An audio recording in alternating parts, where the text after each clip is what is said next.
Hello guys welcome to our channel NRI blogs. రీసెంట్‌గానైతే నాకు చాలామంది మెసేజ్ చేసిర్రు. బ్రో నా F1 స్టూడెంట్ వీసా రిజెక్ట్ అయిందని చెప్పేసి. టు బీ హానెస్ట్ నాకైతే మస్తు బాధ అనిపించింది. ఎందుకంటే వీసా ఎవరికైనా వీసానే కదా! ఒక వీసా ఇంటర్వ్యూ అనే స్టేజ్‌కి వచ్చినామంటే దాని ముందు ఇంకెన్ని స్టేజ్‌లు ఉంటాయో నాకు తెలుసు. అండ్ ప్రతి ఒక్క స్టేజ్‌లో ప్రాబ్లమ్స్ ఉంటాయి. అండ్ ప్రతి ఒక్క ప్రాబ్లమ్‌ని ఫేస్ చేసుకొని వాటిని క్లియర్ చేసుకొని వీసా ఇంటర్వ్యూ స్లాట్ బుక్ చేసుకునే వరకి చాలా కష్టమైతది. అట్లాంటిది బుక్ జేసుకొని, ఇంటర్వ్యూకెళ్ళి అన్నీ జెప్పి, అన్నీ మంచిగానే జెప్పినా గూడా మనకి వీసా రిజెక్ట్ అనే వర్డ్ ఇన్నప్పుడైతే చాలా అంటే చాలా బాధేస్తది. ఇక నాకు పర్సనల్‌గా ఇన్‌స్టాగ్రామ్ మెసేజ్‌లను బట్టి, అట్లనే యూట్యూబ్‌లో వచ్చిన కామెంట్స్‌ని బట్టి నాకైతే ఒక ప్యాటర్న్ అర్థమైంది. సో, దాన్ని మీకు షేర్ జేసుకోవాలనుకుంటున్నా. సో, ఫ్యూచర్‌గా అంటే జూలైలో గానీ, ఆగస్ట్‌లో గానీ, లేకపోతే ఈ జూన్ ఎండింగ్ మంత్‌లో గానీ, ఎవరైతే వీసా ఇంటర్వ్యూకి పోతుర్రో వాళ్ళకైతే ఇవైతే పక్కా యూజ్ అయితది. సో, మీరైతే మిస్ గాకుండా ఎండ్ వరకైతే ఈ వీడియోని చూడుర్రి. ఇప్పుడైతే వీసా ఇంటర్వ్యూ ప్యాటర్న్ అనేది చాలా చేంజ్ అయింది. చేంజ్ అంటే ఎట్లా అంటే ఒకప్పుడు కామన్ క్వెషన్స్ అడిగేది. Like why this university? Who is the sponsor? Why this course? ఇట్లా కామన్‌గా ఉండేది. ఎవరిని చూడు ఇయ్యే క్వెషన్‌లు అడిగేది. సో, చాలామంది ఏం చేసేటోళ్ళంటే ఇవే క్వెషన్స్ ప్రిపేర్ అయిపోయేటోళ్ళు. ఏదో బట్టి పట్టి 4 పారాగ్రాఫ్‌లు అన్నట్టుగా ఏదో 4 లైన్‌లు బట్టి పట్టి మంచిగా ప్రిపేర్ అయ్యి పోయేది. మంచిగా చెప్పేది. వచ్చేటోనికి వచ్చేది లేకపోతే లేదు. ఇక రీసెంట్‌గా నాకు మెసేజ్ చేసినోళ్ళైతే ఆళ్ళ క్వెషన్స్ అయితే నేను కనుక్కున్నా. Approve అయినోళ్ళది, reject అయినోళ్ళది. వాళ్ళ క్వెషన్స్‌ని మిగతా వాళ్ళ క్వెషన్స్‌తోని కూడా నేను కంపేర్ చేసిన. అసలు ఏదో 5, 10% మ్యాచ్ అయింది గదా! అన్నట్టుగానే అనిపించింది నాకు. అంటే ఒక్కొక్కరికి ఒక్కొక్క రేంజ్‌లో అడిగిర్రు క్వెషన్స్. సో, అంత డిఫరెంట్‌గా ఉన్నాయన్నట్టు క్వెషన్స్. ఇక అవి ఎట్లున్నాయంటే వర్క్ ఎక్స్‌పీరియన్స్ ఉన్నదనుకోండి, వాళ్ళకైతేనేమో కంప్లీట్ ఏ టెక్నాలజీ మీద నువ్వు వర్క్ జేసినావు, అండ్ దానివల్ల యూజ్ ఏంది, దానివల్ల ఏం నేర్చుకున్నావు, లైక్ ఎట్లా అంటే నువ్వు వర్క్ చేసేటప్పుడు నీకొక హై ప్రియారిటీ ఇష్యూ వచ్చిందో, లేకపోతే ఏదన్నా బెస్ట్ మూమెంట్ జెప్పు, లేకపోతే నువ్వు చేసిన ఒక ప్రాబ్లమ్ సాల్వింగ్ జెప్పు. దానివల్ల నీకు టీమ్ బెనిఫిట్ అయిన సిట్యుయేషన్ ఏంది? ఇట్లా రకరకాల క్వెషన్‌లు అడిగిర్రు వాళ్ళని. సో, నాకనిపిచ్చింది అమ్మ ఇట్లయితే ఎవరు చెప్పరు గదా! అంత సడెన్‌గా మనకు దెలవదు గదా! సడెన్‌గా నువ్వు మనకేదో 2, 3 సంవత్సరాల ఎక్స్‌పీరియన్స్ ఉంటే నువ్వు సడెన్‌గా అడిగిపోయి నువ్వు చేసిన ఒక బెస్ట్ వర్క్ జెప్పు, లేకపోతే నువ్వు చేసిన best movement that helps to 4-5 people అనంటే మనం చెప్పలేం గదా! అనిపిచ్చింది నాకైతే.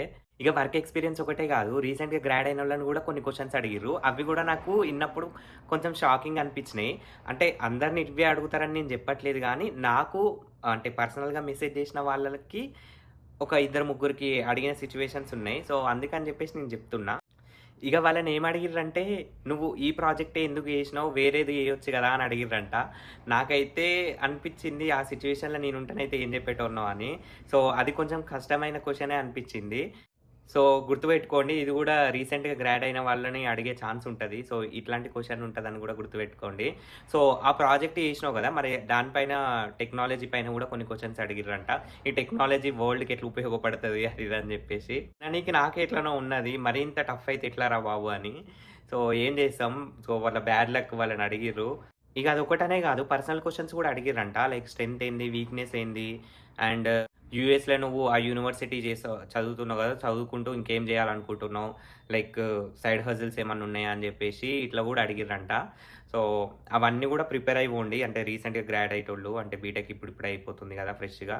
సో, వాళ్ళైతే గుర్తుపెట్టుకోండి. ఏ రకంగానైనా క్వెషన్స్ రావచ్చు. అన్ని రకంగానైతే మీరు ప్రిపేర్ గావాలే. సో, అప్పట్లాగానైతే అస్సలు లేదు. ఇప్పుడు బాగా చేంజ్ అయింది. బాగా క్వెషన్‌లు అడుగుతుర్రు. సో, గుర్తుపెట్టుకోండి. మంచిగా ఆన్సర్ జెప్పండి. అండ్ ఈ ఇంటర్వ్యూ పోయేటోళ్ళందరూ గుర్తుపెట్టుకోవాల్సిన ఒకటేందంటే, వీసా ఇంటర్వ్యూయర్ మిమ్మల్ని ఒక క్వెషన్ అడిగిండంటే, సంథింగ్ రిలేటెడ్ టు టెక్నాలజీ గానీ, లేకపోతే మీ వర్క్ ఎక్స్‌పీరియన్స్ రిలేటెడ్ గానీ, సంథింగ్ పర్సనల్‌గాది గాకుండా ఏదో సంథింగ్ మీ ఎక్స్‌పీరియన్స్ గానీ, మీరు జేసిన ప్రాజెక్ట్ గానీ, ఒక రియల్ వరల్డ్ ఎగ్జాంపుల్ గానీ, ఏదో ఒకటి ఇట్లాంటియి అడిగినప్పుడు ఏందంటే, మీకు ఆన్సర్ తెలవకపోయినా ర్యాండమ్‌గా ఏదో ఒకటి చెప్పేయాలి. ఎట్లా అంటే, అంటిల్ అన్‌లెస్ మీరు చెప్పే పాయింట్ మీలోని నెగెటివ్ పాయింట్ లాగా అనిపియకపోతే సరిపోతది. లైక్ హౌ ఫ్లూయెంట్ నువ్వు ఇంగ్లీష్ మాట్లాడతావు అండ్ హౌ కాన్ఫిడెంట్ ఎంత నాలెడ్జ్ ఉంది అండ్ ఈయన మినిమమ్ రీసెర్చ్ అన్నా చేసిండా అనేది చెక్ చేస్తాడు అంతే. అంతేగాని వీనికి ఆ టాపిక్ మొత్తం 100కి 100% తెలుసా అనేది చెక్ చేయరు. సో, మీరు ఫ్రీగానే చెప్పొచ్చు ఆన్సర్ అనేది. ఐ మీన్ ఎట్లా అంటే, అరే! ఈ క్వెషన్ అడిగిండా నాకు ఇది తెలవదు గదా! అని జెప్పేసి టెన్షన్ పడిపోయి, ఏదో ఆలోచించి, టైం వేస్ట్ చేసి, మళ్ళీ చెప్పేటప్పుడు తడబడి, ఇంకొంచెం టైం వేస్ట్ చేసే బదులు, అక్కడేందంటే, ఆ కనెక్షన్ మిస్ అయితది. సో నువ్వు ఏదో ర్యాండమ్‌గా సోగా అని చెప్పేసి ఆ టాపిక్ అక్కడనే ఎండ్ చేసేయాలి. దాన్ని ఎక్స్‌టెండ్ చేయొద్దు. ఎండ్ చేసేయాలి అంతే. ఇక నేను చెప్పినా కదా అని చెప్పేసి మీ అందరిని ఇదే హార్డ్ క్వెషన్స్ అడుగుతారని నేను చెప్పను. కొందరిని ఈజీగా అడగొచ్చు, కొందరిని హార్డ్ అడగొచ్చు, కొందరు మీడియం రేంజ్‌లో అడగొచ్చు. సో, ఎవరిని ఎలాంటి క్వెషన్స్ అనేది ఇంటర్వ్యూయర్‌ని బట్టి డిపెండ్ ఉంటది. సో, ఆయన ఏం అడిగినా గాని చెప్పేటట్టు ఉండాలి. సో, ఇలాంటి క్వెషన్స్ కూడా అడుగుతారు చూసుకోండి అని తెలవనీకే నేను ఇలాంటి శాంపుల్ క్వెషన్స్ అడిగిన వాళ్ళని బట్టి తీసుకొనే మీకు చెప్తున్నా. సో, జస్ట్ చూసుకుంటే బెటర్ అని చెప్పేసి. సో, మీరైతే ఎక్కువ టెన్షన్ తీసుకోకుర్రి. కొంచెం కూల్‌గా, కొంచెం హ్యాపీ మైండ్‌తోని పోండి అండ్ హ్యాపీ ఫేస్‌తోని గూడా. కొంచెం బిహేవియర్ గూడా కొంచెం చూడనీకి మంచిగుంటే కొంచెం మంచి ఇంప్రెషన్ వస్తదన్నట్టు. And no matter what just speak out. Speak out, speak out, speak out అంతే. ఇదన్నమాట మన వీడియో. మీకు నచ్చితేనైతే లైక్ జేయండి. అండ్ ఏ డౌట్ ఉన్నా కింద కామెంట్ సెక్షన్‌లో అడుగుర్రి. అండ్ సబ్స్క్రైబ్ అయితే చేసుకోండి గదా! ఉంటా మళ్ళా. బాయ్.